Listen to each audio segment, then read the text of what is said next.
Good morning, everybody. My name is Barry Schwartz, and this is the Search Buzz video recap. Today is Friday, July 16th, and this is the search news we covered over at the Search Engine Roundtable at seroundtable.com. A lot to discuss. The July core Google update is completely done.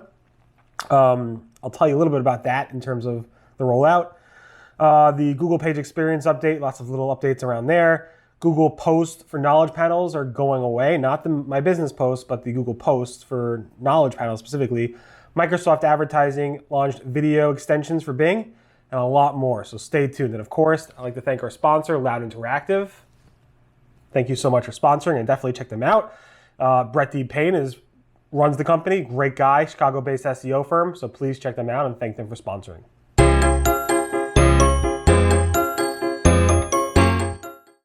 Okay, so first up, Google announced this week that Google has finished the July core update as of July 12th, although I kind of think it kept going for a little bit.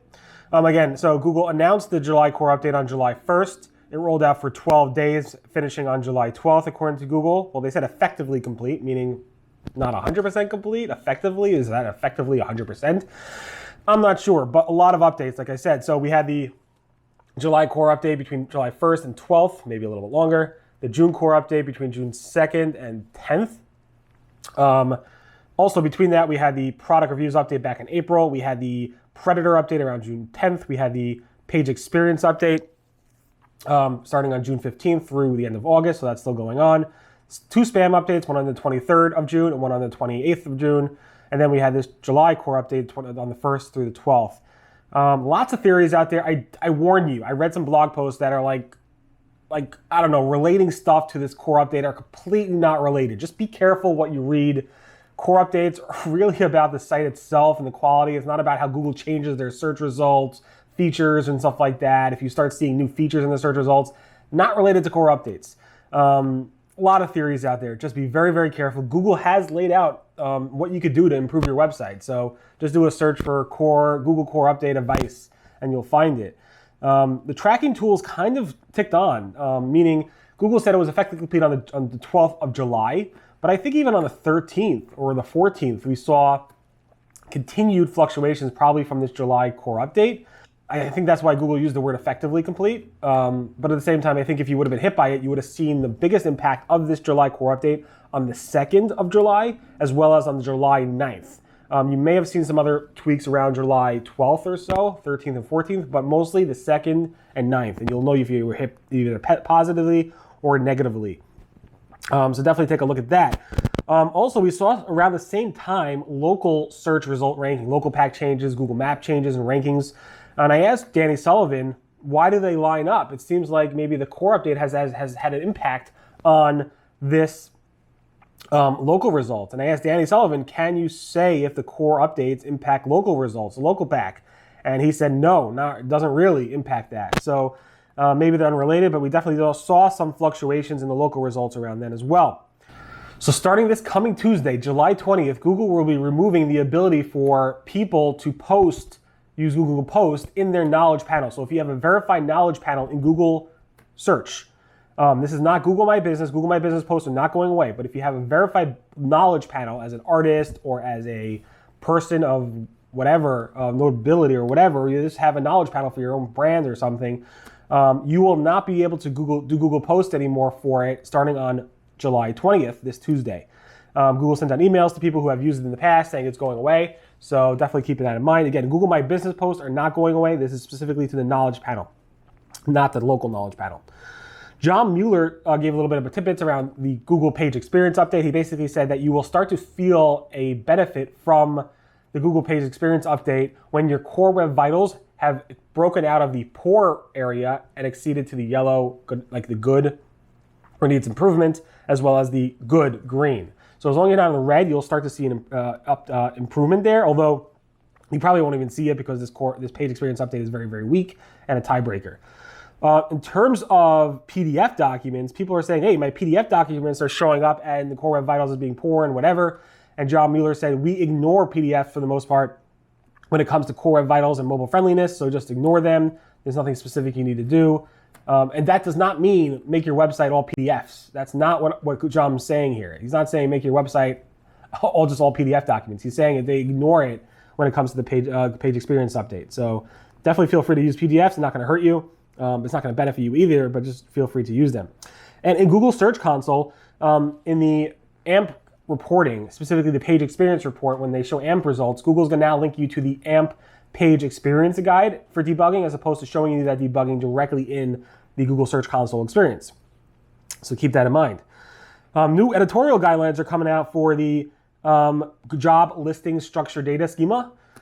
These new guidelines basically give you guidance around obstructive text, images, excessive and distractive ads, or content that doesn't add value to the job postings. This includes having grammar mistakes that should be, proper capitalization and so forth. And it goes through a whole bunch of guidelines around that. So definitely take a look at that if you are using job listings. Google's going to start cracking down in I think October 1st. These new guidelines come into play. Also with that, Google added a new property type for the jobs posting schema. That new property type is called Direct Apply. And it basically gives people who are in search a quicker way to apply directly to your job listing through Google Search, either on Google Search directly or just skipping through on your website to apply directly from Google Search. So definitely take a look at that. It's kind of in beta or alpha, or whatever you want to call it. Google's doing some tests this week. Google's testing a massive, big carousel for more specific searches. You can see this GIF of it in action, showing you them scrolling by, which is pretty cute. Microsoft does, I don't know if this is new or not, but they have a shareable featured snippet, which they call Direct Answer, where you can actually share the results for this, which is, here's another screenshot of that in action. Google Local seems to be testing some type of local pack without the map results. So usually you do a search for local results, come up in the local pack, above that is a map. Google's kind of testing, maybe it's a bug, I'm not sure, showing those local results without a map. Google's actually, I think, tested this before, or maybe it was a bug before, but I'm not sure. Google My Business is listing in the local results not just the company's phone number, but if there is a Google phone number, meaning a number that Google's using to kind of track call history, which they've been doing for a while. They actually give you a Google number to call as instead, and they're actually telling the user, pick which number you want to use. You want to use the Google number, or do you want to call direct? If you use the Google number, we could track you better. I mean, why would somebody use the Google number if they could track? That's what basically Google's saying. I don't get it, but maybe Google's going to replace the actual business's phone number with the Google number eventually. We'll see. Google My Business messages section is now showing you when you get a message through Google Posts. So usually you can message businesses through Google local results through the local panel, but you can also message them through Google Posts, which we discussed over a while. And now Google's going to say this message came from Google Posts. It doesn't tell you which Google Post, it just tells you it came from Google Posts. It would be nice to know which post, because let's say they were responding to a sale or an advertisement or some type of promotion, and it would be nice to know where they're coming from specifically, which ad or which Google post. Microsoft Advertising launched video ad extensions this week in in Bing Search. So now if you could actually add video extensions to your Microsoft Advertising Bing ads. Google Ads announced that they have a new sub manager account way of creating those sub manager accounts. What that means is basically it's just fast to create these sub manager accounts. You can do it in multiple, I think three places now, which is pretty cool. And another more sad news, we lost another young soul in the industry, Dan Bell. There was a tribute written by a bunch of his colleagues in the search industry. Definitely recommend you read it. He's a wonderful person.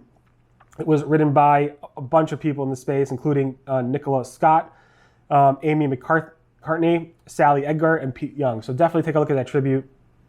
Again, it's just super sad how we're losing people so young in our industry.